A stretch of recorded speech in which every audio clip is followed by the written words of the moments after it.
Selamat pagi kepada seluruh jemaat Gereja Kristen Kalam Kudus Ambon. Shalom, apa kabar? Hari ini, hari Sabtu tanggal 25 April 2020. Kita akan masuk di dalam ibadah doa pagi. Mari bersama-sama kita angkat sebuah pujian, Yesus Juru Selamatku.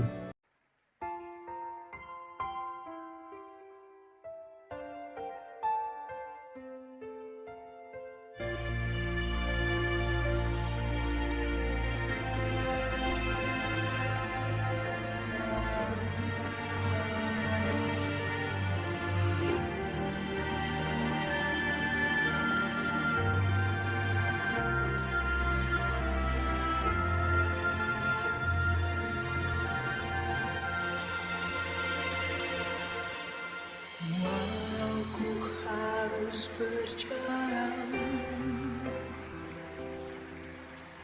dalam lembah kekelaman, perlindungan-Mu, oh Tuhan, nyatalah bagi hidupku. Tiada pernah sedetik pun, tiada pernah Kau tinggalkan. Sungguh mulia dan sempurna, hanya Kau layak disembah. Yesus, Engkau Juru Selamatku, dalam janji-Mu kemenanganku selamanya kan ku nyatakan besar setiamu Tuhan di hidupku.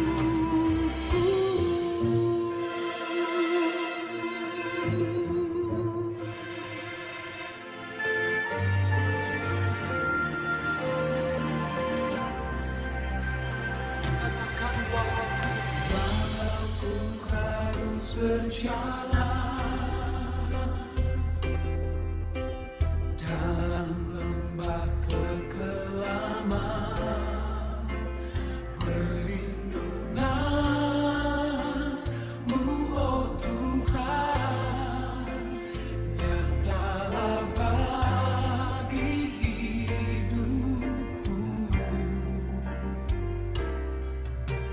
Tiada pernah sedetik pun, amin, tiada pernah Kau tinggalkan. Dan sempurna hanya Kau layak disembah.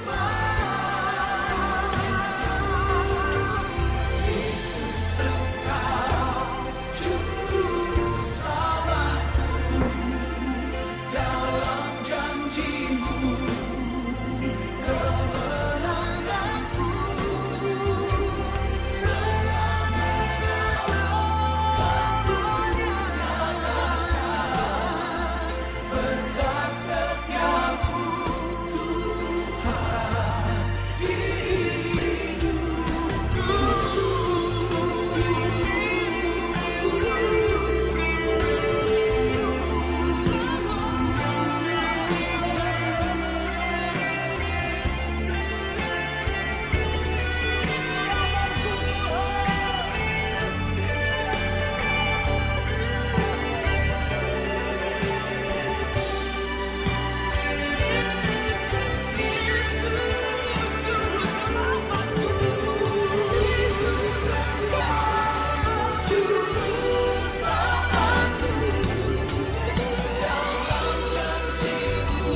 Mari kita berdoa. Bapa di dalam surga, kami bersyukur kami masih diberikan hari yang baru, semangat baru Tuhan, dan biarlah kami boleh memulai hari ini, hari Sabtu, hidup kami sekaligus menutup minggu ini Tuhan, dan sekaligus kami boleh menjelang besok hari yang pertama dalam minggu berikutnya. Kami percaya semua adalah karena kasih karunia Tuhan. Di dalam nama Tuhan Yesus Kristus kami berdoa dan mengucap syukur. Amin.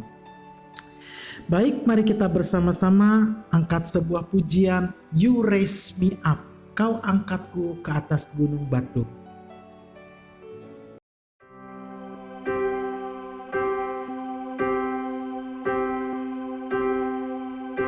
When I am down, I know my soul's weary. When troubles come and my heart burden be, then I'm still and waiting in the silence until you come and sit a while with me. You raise me up so I can stand on mountains. You raise me up to walk on stormy seas. I am strong when I am on your shoulders. You raise me up to more than I can be. Amin. Mari kita bersama-sama membuka Yesaya pasal 37 ayat 1 sampai 38. Tapi sebelum kita merenungkan firman Tuhan, kita buka hati kita lebih dahulu di dalam doa. Mari kita berdoa. Tuhan, kami membuka hati kami, biarlah firman-Mu yang boleh berbicara kepada kami. Teguhkan hati kami Tuhan di dalam setiap pergumulan kehidupan yang kami jalani. Terima kasih, di dalam nama Tuhan Yesus Kristus kami berdoa dan mengucap syukur. Amin. Baik Bapak Ibu sekalian, jemaat yang terkasih dalam Tuhan, natsnya kali ini cukup panjang, 38 ayat, tapi saya hanya akan membaca 3 ayat saja ya. Di dalam ayat yang pertama pasal 37 dikatakan demikian. Segera sesudah Raja Hizkia mendengar itu, maksudnya ancaman daripada Raja Sanherib, dikoyakkanlah pakaiannya dan diselubunginyalah badannya dengan kain kabung, lalu masuklah ia ke rumah Tuhan. Kita lanjutkan di dalam ayat yang ke-14 dikatakan demikian. Hizkia menerima surat itu dari tangan para utusan, lalu membacanya. Kemudian pergilah ia ke rumah Tuhan dan membentangkan surat itu di hadapan Tuhan. Hizkia berdoa di hadapan Tuhan, katanya, Ya Tuhan semesta alam, Allah Israel yang bertata di atas kerubim, hanya Engkaulah, sendirilah Allah segala kerajaan di bumi. Engkaulah yang menjadikan langit dan bumi. Sandengkanlah telingamu ya Tuhan, dan dengarlah. Bukalah matamu ya Tuhan, dan lihatlah segala perkataan Sanherib yang telah dikirimkan untuk mencela Allah yang hidup ya Tuhan. Kemudian kita baca di dalam ayat yang ke-36. Demikian firman Tuhan. Keluarlah malaikat Tuhan, lalu dibunuhnyalah 185.000 orang di dalam perkemahan Asyur. Keesokan harinya, pagi-pagi tampaklah semua bangkai orang-orang mati belaka. Sampai sedemikian jauh firman Tuhan. Nah, ada pepatah mengatakan bahwa hidup ini memang peperangan, perjuangan, pergumulan. Termasuk nats yang kita baca bicara tentang ketika kerajaan Israel atau Yehuda yang pada saat itu rajanya Raja Hizkia menghadapi satu ancaman seserangan dari kerajaan Asyur atau Sanherib. Ya.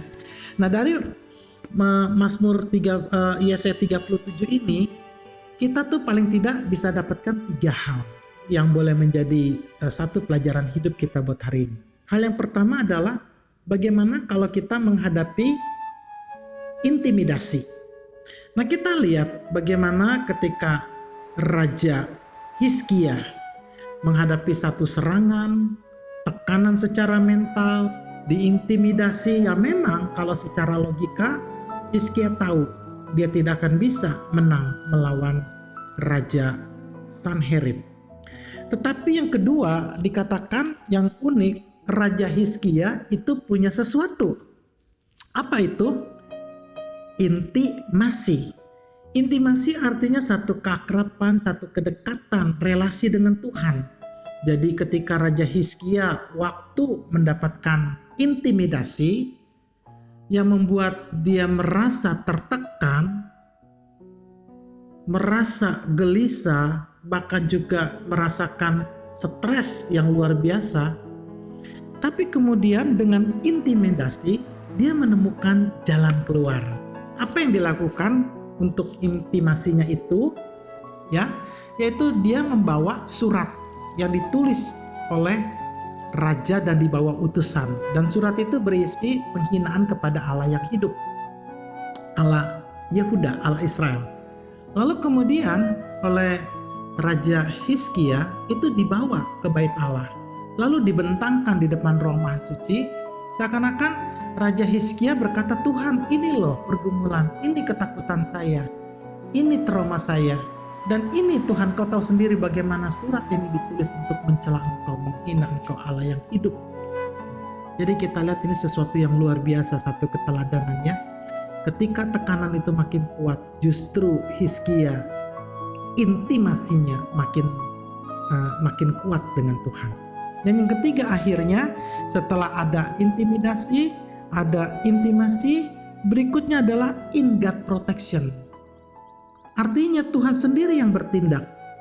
Ketika Hizkia sudah menyerah, Tuhan turun tangan, lalu kemudian Tuhan mengizinkan ada suatu masalah di negeri Asyur, sehingga Sanherib yang sudah di depan perkemahan benteng Yerusalem untuk menyerang, berbalik ke Asyur. Nah nanti di Asyur ternyata dia dibunuh oleh konflik keluarga, oleh anaknya sendiri. Nah bagaimana dengan pasukan yang sudah siap mengepung di Yerusalem? Tuhan cuman kirim seorang malaikat, dan satu malaikat dengan membawa pedang. Malam itu 185.000 tentara Sanherib dibunuh, dihancurkan. Sehingga besok paginya ketika Israel, Hizkia keluar melihat keluar tembok Yerusalem, itu mayat-mayat musuh sudah bergeletakan semua. Artinya Hizkia diberikan kemenangan tanpa peperangan sedikit pun. Nah biarlah semua problem yang terjadi boleh membawa kita semakin dekat kepada Tuhan. Mari kita berdoa. Pertama-tama mari kita berdoa untuk situasi keamanan dan kesehatan bangsa. Mari kita berdoa. Bapa di dalam surga, saat ini dunia memang sedang menghadapi intimidasi daripada corona Tuhan. Bahkan juga Tuhan begitu banyak orang-orang yang mengalami kematian di berbagai negara. Bahkan Indonesia ini Tuhan, menurut analisa berbagai negara justru sedang baru memulainya Tuhan. Tuhan, kepada siapa kami minta tolong kalau bukan kepada Tuhan?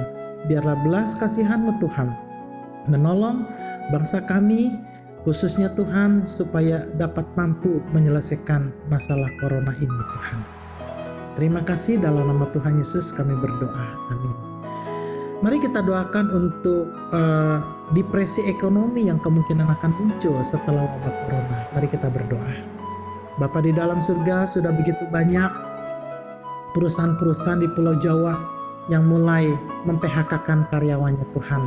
Bahkan yang gajinya dipotong juga Tuhan. Bahkan banyak pabrik-pabrik yang sudah mulai tutup, toko-toko yang sudah mulai gulung tikar Tuhan. Kami tidak tahu ke depan bagaimana Tuhan menghadapi depresi ekonomi yang akan muncul. Kami menyadari negeri kami Indonesia secara ekonomi tidak sekuat Eropa, Amerika, atau China Tuhan. Dan bagi kami depresi ekonomi juga sama Tuhan beratnya dengan kondisi corona itu sendiri. Biarlah Tuhan tolong Menteri Sri Mulyani bersama dengan Pak Jokowi membuat program-program yang dapat menjadi terobosan untuk boleh bangsa Indonesia keluar dari depresi ekonomi yang akan semakin berat ke depan. Kami percaya Tuhan mendengar doa kami di dalam nama Tuhan Yesus Kristus. Amin. Mari kita juga berdoa untuk program pembinaan online. Bapa di dalam surga, berikan juga hikmat buat para hamba Tuhan, tim multimedia, sehingga tetap dapat melakukan pembinaan-pembinaan secara online. Terima kasih Tuhan. Tuhan tolong kami semua Tuhan, sehingga jemaat pun tetap dalam kondisi di rumah, tidak ibadah ke gereja, tetap mengalami kehadiran Tuhan melalui pemberitaan firman Tuhan setiap hari melalui online. Terima kasih, dalam nama Tuhan Yesus kami berdoa. Amin. Yang terakhir saya minta seluruh yang mendengarkan program ini, tolong sebutkan 5 keluarga jemaat kita. 5 keluarga, doakan mereka. Mari kita berdoa. Bapa di dalam surga, kami berdoa juga untuk seluruh jemaat yang saat ini namanya disebutkan oleh para pendoa syafaat. Biarlah nama-nama itu Tuhan Kau taruh di dalam hatimu Tuhan. Lindungi seluruh keluarganya dari wabah penyakit. Lindungi juga Tuhan dari problem rumah tangga ataupun ekonomi semua Tuhan. Bahkan menghadapi situasi ke depan Tuhan. Biarlah setiap keluarga justru boleh semakin kuat membangun ibadah keluarga. Mesbah-mesbah keluarga. Terima kasih Tuhan. Kami mengucap syukur. Bapa di dalam surga, semua doa-doa kami Tuhan yang sangat terbatas, kami angkat kepadamu Tuhan. Kami percaya ketika Engkau Tuhan intim dan kami intim dengan Engkau Tuhan, iman kami Tuhan, Engkau lihat Tuhan, kami percaya Engkau sendiri Tuhan akan membangun perlindungan, menurunkan pertolongan untuk kami semua. Terima kasih. Di dalam nama Tuhan Yesus Kristus kami berdoa dan mengucap syukur. Amin. Shalom semuanya, Tuhan berkati. Selamat beraktivitas di rumah masing-masing. Tuhan memberkati. Amin.